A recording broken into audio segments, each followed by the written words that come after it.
Find the perfect ride for you today with the New Year New Ride sales event at Guam Auto Spot. Get behind the wheel of the 2024 Outlander Sport starting at just $22,995 or only $156 per paycheck. Visit GuamAutospot.com or call 671-478-AUTO.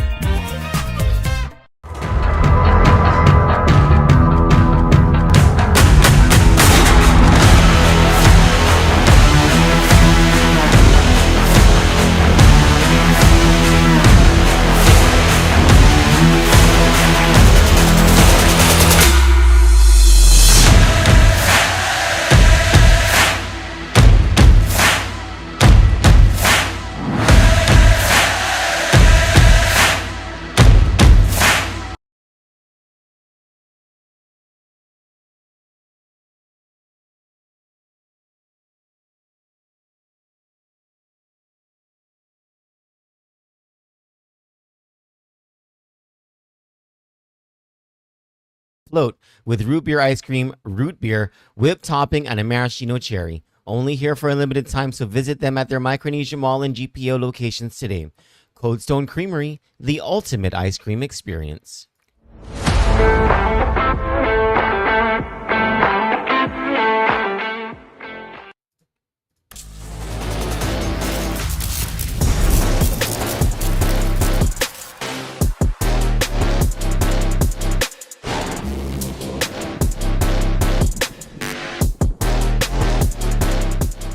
Buy fuel, get Wendy's. Drive to your nearest 76 Circle K and get free Wendy's. Yes, free. Fuel up with $30 and score your choice of a 6-piece crispy chicken nuggets or a juicy junior cheeseburger deluxe. Fresh, hot, and packed with flavor. But hurry, quantities are limited and this delicious deal won't last long. So hit the road to 76 Circle K, fuel up, and get Wendy's free before it's gone. You or someone you know looking for a job? Well, Sentinel Security is hiring and they're offering starting pay between $10 to $15 an hour, and they'll train you too.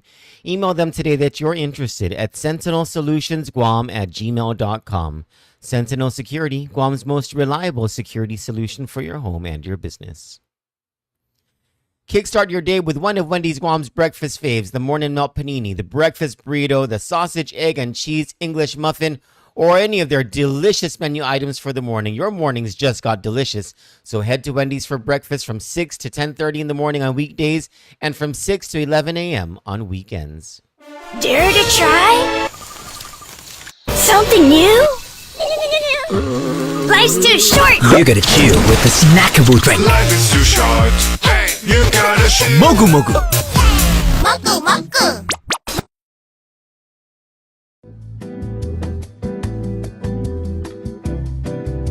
Kandit News is brought to you by 76 Circle K Guam.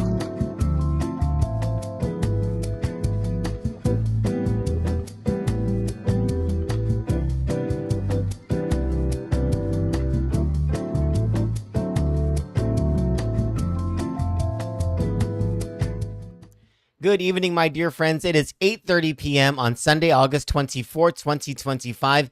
It is the first day of the week. I don't know how it works for you all, but this is my first day of the week. This is when, the week, every day, of course, starts with prayer, right? But then, on a Sunday, I start to work. And at some point, I go to church, whether that's at a certain time or a certain time and wherever, right? But this is my first day back at work. I take Saturdays off. And so, these are the days when I'm freshest, when my mind is able to just to really consume things and really and to have a perspective that I won't have on any other day of the week because I'm not as fresh as I am today.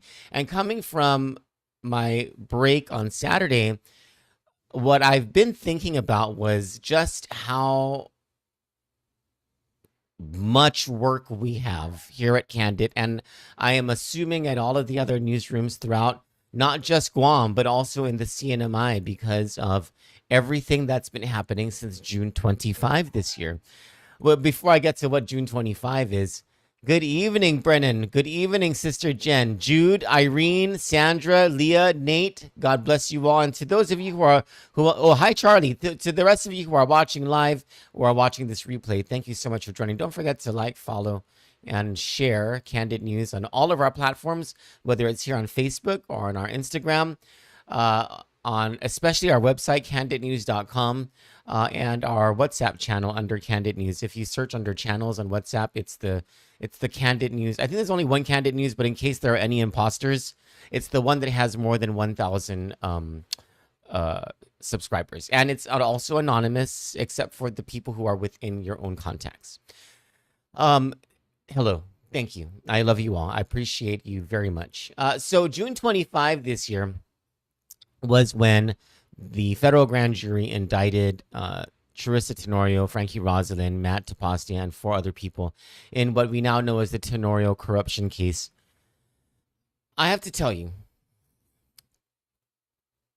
there have been some corruption things that have been brought to a certain point, either politically or through the legal system, over the past several years since Kandit has been in existence, since 2018, right? 2018 was when we came into existence.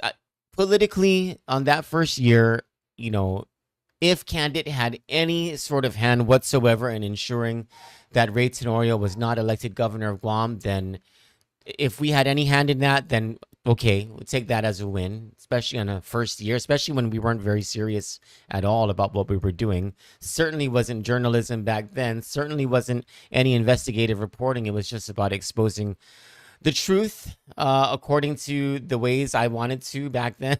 And they were awful ways at times, but okay, so there's one. Then there was our coverage of the dengue outbreak and all of the missteps that the Nangaro Tenorio administration went through back then. Okay, so there was that. Then there was the pandemic, but you know, it's not like we did anything extraordinary compared to any other newsroom. It's just all the regular stuff, right? Then there was the Torres corruption case over in the CNMI, and that was big. And we're very proud of the hand that we played in that. It led all the way to his impeachment by the CNMI House of Representatives. Fell short of convicting him in the Senate and removing him, but it did lead to him losing re-election in 2022 and to the election of Governor Arnold Palacios in 2022 over Ralph Torres. We did all of our investigative work on all of these other things, though, that has never matured either politically or, more importantly, through the legal system, through the criminal justice system. So many things that we have followed, so many things that we've investigated, and not just us, but also KOAM, to an extent the Post, to an extent the PDN, over in the CNMI, things that have been brought to light by NMI News Service, that's Brad Rizala, and to an extent Mariana's Press, right? So many things that have been brought to light about corruption, malfeasance, unethical conduct, illegal conduct within the governments of Guam and the CNMI. And over the past several years, it has been very easy for us to fall into despair, not just us in Kandit or us in the newsrooms, but us, the peoples of Guam and the CNMI. Oh, Nate Horn brings up, there you go, the Red Jeep case, a case that has never matured to criminal justice or to political justice, for that matter. And so it's been easy for all of us to fall into this despair over the past few years because it has been years since these things have been brought to the forefront, discussed, since there has been outrage and anguish by the peoples of Guam and the CNMI about this, that, or the other thing. And it seems that nothing is done.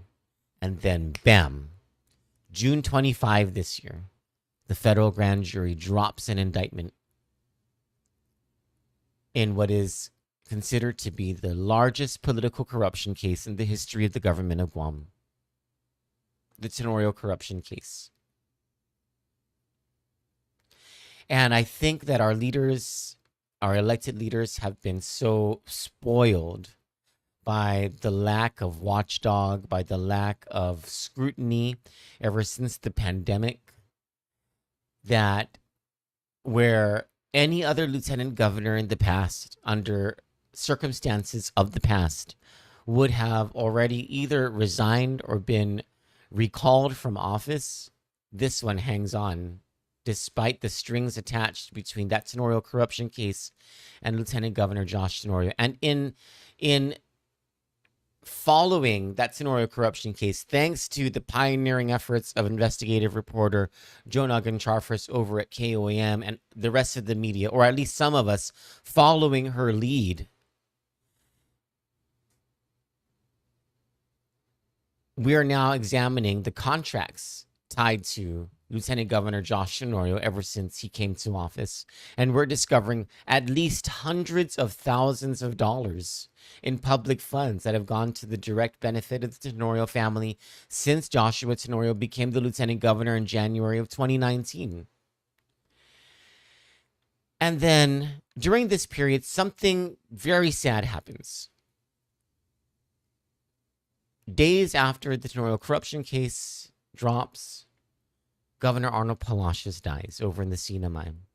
And then things start to surface about Governor. I mean, we all knew since January 2023 that Governor Arnold Palacios was this guy against corruption, especially the corruption of the previous administration, the Torres administration, right? But he was also the guy who was taking on the Chinese Communist Party. He was taking on the CCP influences over in the CNMI, perhaps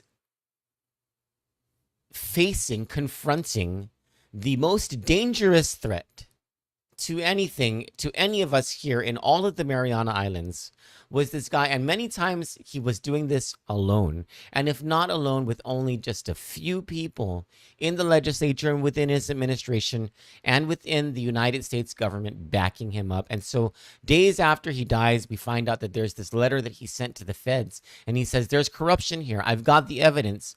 Please come and investigate and do your jobs. And a few hours before his 70th birthday was the 22nd of August. A few hours prior to his 70th birthday, the corruption prosecutor in the CNMI, and mind you, everyone has been under the impression since the release of Jim Kingman, the former corruption prosecutor over at the Office of the Attorney General of the CNMI. Everyone's been under this impression that there's no more government corruption division over there. But hours before Governor Palacios' 70th birthday, this man he's in the grave already, right? The corruption prosecutor drops these charges against the lieutenant governor of the CNMI. And I explained it in editorial. I explained a little more the irony and sort of the poetic justice behind this because of who the lieutenant governor is right now. What Governor Arnold Palacios had said or had researched and had referred for criminal disposition, this guy named Dennis Mendiola, who just became lieutenant governor because Governor Palacios died. And so these charges go down. They are Dennis Mendiola, lieutenant governor of the CNMI. He is charged with theft and corruption for things that happened allegedly during the Ralph Torres administration, of which he was an officer. And then on the day of the governor's 70th birthday, he would have been 70 years old on August 22nd. The Supreme Court of the CNMI rules that the two Superior Court cases, the corruption cases against former Governor Ralph Torres, must continue on to trial. It's all happening. It's almost like, when it rains, it pours, but in a good way, and I don't know how we in the media are going to keep up with all this because it's all happening at the same time. And I have to imagine that this is not the end of it. This is not the end of the local charges that are going to be filed in the CNMI. This is not going to be the end of the federal charges that are going to be filed in the CNMI and in Guam.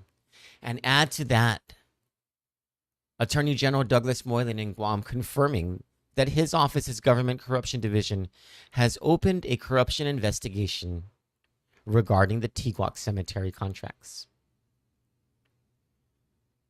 And he has signaled that the more that we in the media or in the public auditor expose by way of facts and documentation that his government corruption division is watching and will open up cases if there's probable cause, if there's reasonable suspicion. It's all happening so quickly. And just, I don't know about you, but even I despaired. Before June 25, 2025, I really didn't think these things. I thought that everyone was just going to get away with it again. Because we know what Ray Tenorio got away with. And it's all of that's too late. The statutes of limits have passed. He's never going to be charged with whatever. He's never going to face criminal justice for whatever, right? Or anybody else in the Calvo administration who did bad things, right? It's certainly not as prevalent. I would tell you this. What happened in the Calvo Tenorio administration, the bad things that happened there, doesn't hold a candle to what's being uncovered in the Leon Guerrero Tenorio administration. And I do want to caveat that by saying everything that we've looked at does not point to Governor Leon Guerrero. Things are pointing squarely at Lieutenant Governor Josh Tenorio. Jose Ted Pago Jr. asks or says somewhere Will Castro may have been contracted for his services with the Tenorio corruption family. I haven't seen anything linking Will Castro to any of the Guam stuff, Jose. But Will Castro is very much connected to the things in the CNMI during the Ralph Torres administration when Mr. Castro was the chief of staff to Governor Ralph Torres. And also the guy who was very much involved in that whole boost thing. Remember the boost scandal? Now that the Supreme Court of the CNMI has basically ordered the resumption of the trial of Ralph Torres, I have to believe that the corruption prosecutor, Olga Kelly, has other cases to file. Because I really don't think that things stopped at first-class airline tickets and contempt of the legislature. There are so many other things, so much other documentation and evidence that the Legislative Investigative Committee, headed by then Representative Selena Roberto Babalto, who is now a senator, aided by former Representative Tina Sablan, former Representative Ed Probst, and the members of the Democrat Independent Coalition back then. So much was uncovered. I have to imagine that both OPA over the CNMI and the Office of the Attorney General, the Government Corruption Division over there, that's not the proper name for it. I can't remember the proper name for it, but whatever that Government Corruption Division thing is called, that they've had their eyes on these things since Jim Kingman. You have to remember, these things started, most of this stuff started with Jim Kingman taking the look at everything. A lot of the credit for any sort of corruption investigation and conviction that happens in the CNMI would have to be given to Jim Kingman, because he's the guy who got all this stuff started, most of it. He's the guy who put the pedal to the metal. Or is it the metal to the pedal? I think I'm really bad with sayings. And then here in Guam, between now and the next time that we as a people get to select our leaders, our leaders are the people in power now who have responsibilities. Are they going to show us, if any of them are running for re-election or for any other office, are they going to show us that they are just as committed to the fight against corruption as the rest of us are? Those of us who have been despaired since before June 25, 2025. And I just want to say to everybody who has been involved in this fight on an official level, whether you are from the FBI or the United States Attorney's Office for Guam and the CNMI, or the Attorney General of the CNMI, or the Attorney General of Guam, or the Guam Police Department, or the Department of Public Safety, or you are one of the cooperating defendants or the confidential sources and confidential informants, if you are a witness and you had the courage to come forward and to say so about what you saw, what you know, what you heard, I would like to say thank you from the bottom of my heart and on behalf of all of us who have been in despair and who have been waiting for justice to happen against the corrupt and who nearly lost all hope 2025. Thank you on behalf of us all. This island, these islands of ours, owe you all a great debt of gratitude. For Kandit News, I'm Troy Torres. God bless you. I love you all, and good night. We got that dynamite. We got that dynamite. Find the perfect ride for you today with the New Year New Ride sales event at Guam Auto Spot. Get behind the wheel of the 2024 Outlander Sport, starting at just $22,995 or only $156 per paycheck. Visit GuamAutospot.com or call 671-478-AUTO.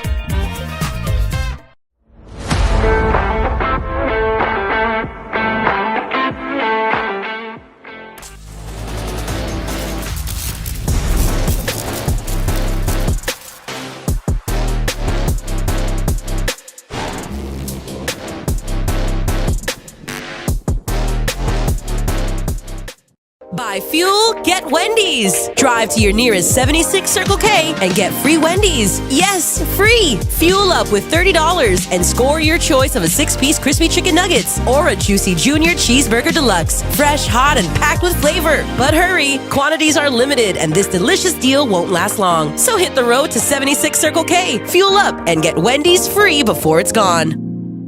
Dare to try? Something new? Life's too short. You gotta chill with a snackable drink. Life is too short. Hey, you gotta shoot. Mogu Mogu. Moku moku.